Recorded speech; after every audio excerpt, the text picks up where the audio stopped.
Anato natin ministry sa parokya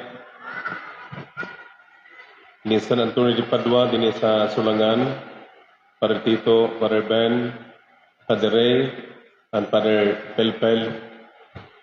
Anaton mga padi nga na-sign din before, yan na mga retired na, pero diri pa sila mga tired. Si Padre Joe nga si Padre Amabe. Kada kami upod nga mga duha ka congregations dinhi, ang LGC, Living the Gospel Community nga mga madre, then ang Daughters of St. Paul. Ang ibang haira, first time pala nakakani sa Sulangan.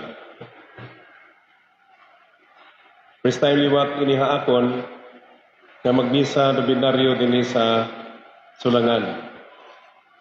Nalipay ko nga magbisa dinhi sa do binaryo. Kaya nakita ko nga mga 95% ang nagsimba taga Sulangan. Amoy na yung gisumata ako ni Padre Tito.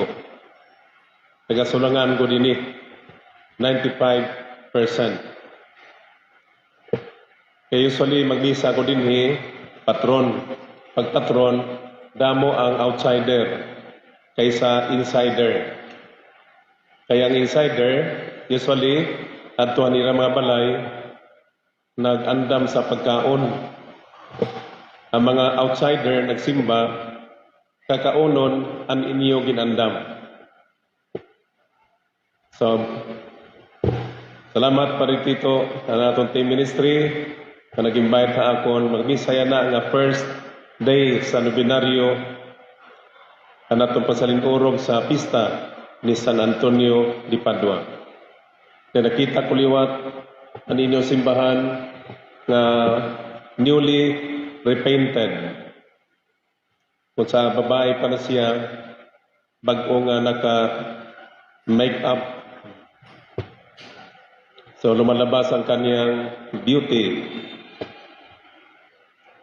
So amo ini ang katawhan na nagkaurusa dida sa pagsimba, pag-serve, pagdayaw hanatong Ginoo, upod naton pagpasidungog, pagpasalamat hanatong patrono si San Antonio de Padua.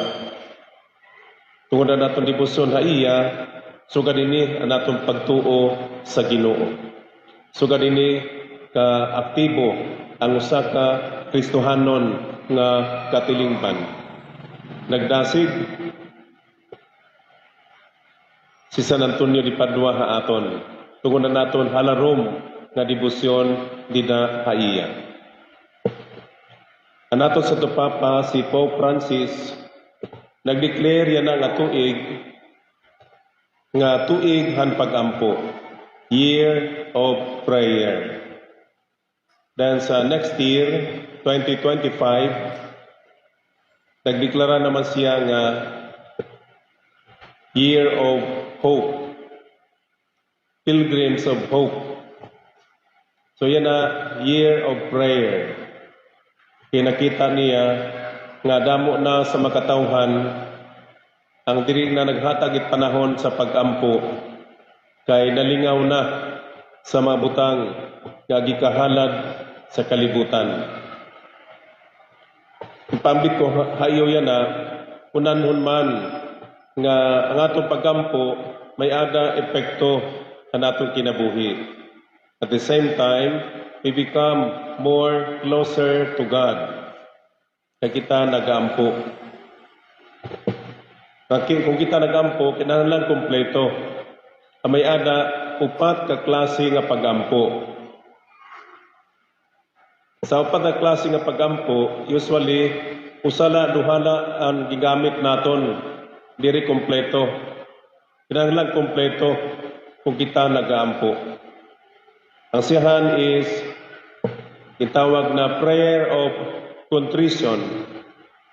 Pag-ampo sa pag-arot pasaylo ang aton mga sala.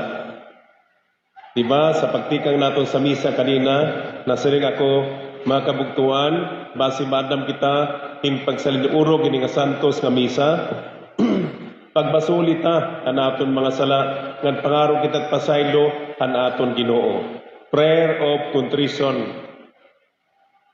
So face atubang kita sa Ginoo puno hin pagka mapainubsanon pagkarawat han kamatuuran na kita makasasala nga mga tao. Nanginahanglan kita sa kaluoy ug pasaylo sa Ginoo. Amo ini nga every time nga magampo kita. Amo ini siya naton nga buhaton pag-arot pasaylo naton mga sala. Base kita mahimo nga andam nga makikistorya mag-connect naton kalugaringon ngadto sa Ginoo. Number 1 iton, prayer of contrition. Pag-arot pasaylo naton mga sala. Ikaduha, prayer of adoration. Pagsimba, pagdayaw naton Ginoo. Andam na kita pagsimba, pagdayaw iya, kay ginpasaylo naman niya naton mga sala. Malinis na ang atong kasing-kasing, malinis na ang atong konsensya. Diri na kita maawod, pagdayaw, pagsimba naton Ginoo. Kay sa Tagalog pa, karapat-dapat na kita sa Dios.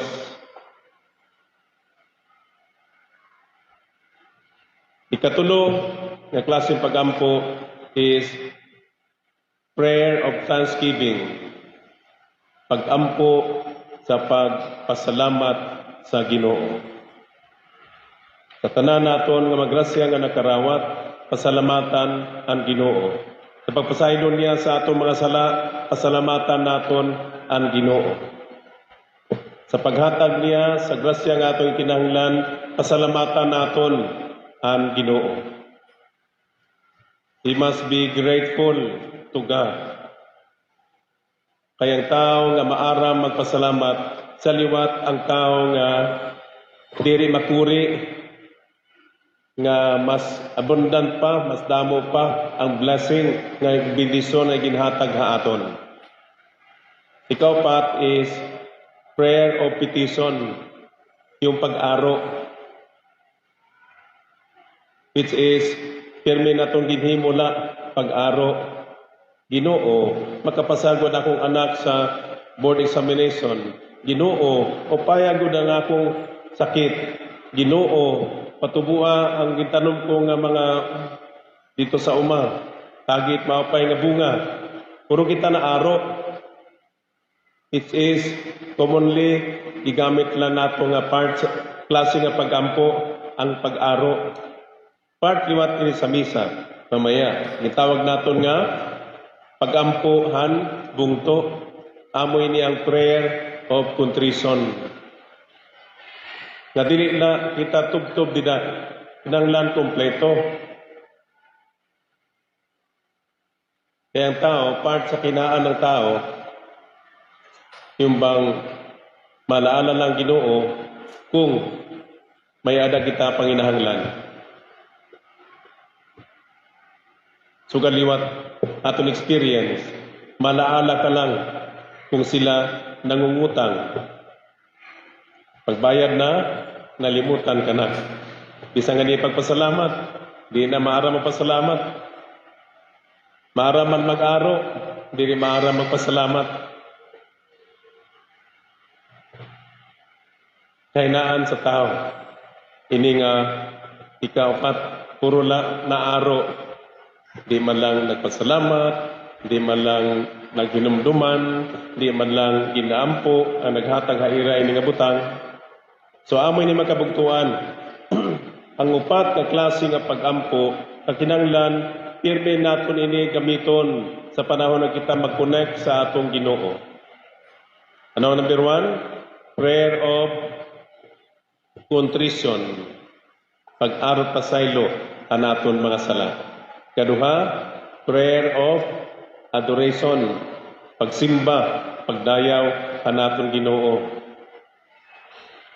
Ikatulo is prayer of thanksgiving. Pasalamati ang Ginoo. Anyway, kadama naman haaton, labi na sa misa, damo na gud nagpasalamat. Dinhi, nabalik, nakanhi kay may ada gin aro nga bulik ang San Antonio de Padua. mag-asawa, payihan ang waray anak. Pagka nidinhi, na araw kang San Antonio de Padua, iyampo kami sa Ginoong katagag anak, ini nga mag-asawa. After few months, nagburod. Nanganak. Ang iba, binmalik para mapasalamat. Ang iba, maray na. Ito rin sa protection, di ba? Salamat. Kami na sila pagampo, na sila nagkamay-aga anak, alad tikang ni Mr. and Mrs. Juan de la Cruz. Ayan. So, ang iba, walay na, bumalik. Kung may naman panginahanglan, nabalik na naman.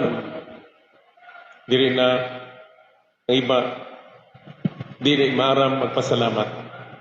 Katapusan, kinanglan nga kita panguli na ini, act of prayer of petition, yung pag-aro sa Ginoo ang magrasya nga ato kinahanglan. So magkabugtuan nga ato sa tupapa nagpanumdum haaton. Na kita magpabilin nga may nampuon. Begini nga siyahan nga nobina sa aton pagpangandam sa pista ni San Antonio de Padua, amo liwat ini ang gipahinumdom sa aton ni San Antonio de Padua.